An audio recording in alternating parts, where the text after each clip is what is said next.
When I was in my 20s, I never put a foot wrong. Every decision I made was perfect, and this is what led to the ruggedly handsome, modest billionaire you see before you. Okay, that isn't the case, but I did get some things right, and they may help you as well. Number 1. Avoiding debt. Now, when I left university, I was in some debt, of course. I had my student loan and an overdraft of £2,500. But crucially, this overdraft was interest-free, and I never had a credit card. I was well aware of the dangers of getting caught in a debt spiral with high interest fees, so as soon as I got a full-time job, I cleared the overdraft in a few months, thanks to mainly living at home with my parents.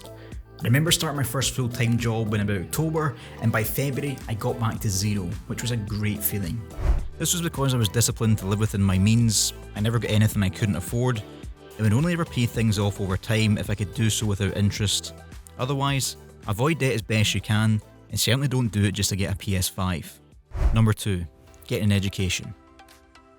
There's a lot of stigma about university degrees these days and whether they are worth it. But I got my degree in philosophy and I've never regretted it.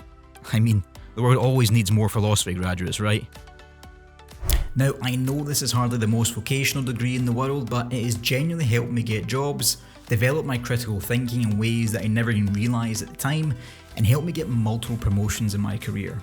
Now, that's not to say that getting a degree is essential for you, but getting it when you're young is certainly better than trying to do it at an older age when you have a mortgage and other responsibilities.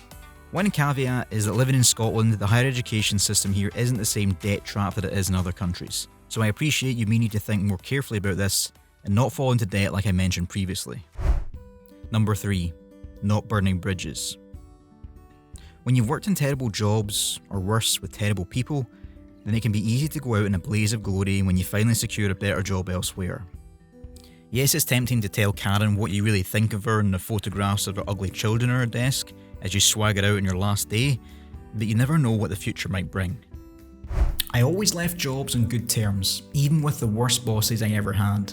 I always looked at it as in this is what's in the best interest for me and my future. I didn't do it for them. I did it as an impossible investment for myself to ensure I had a good reference and a good reputation. Also, if it's specifically a terrible boss that's the issue, then they might leave the company themselves one day, so you don't want to burn your bridges with the company itself. You want to leave that door open in case you want to go back there. I'm glad I never did this because whilst I never really went back to companies, the option was always there and you always need a reference. If I had burnt my bridges, then I may have never gotten those references, which led to better jobs. You can also check out my other video about what I got wrong in my 20s.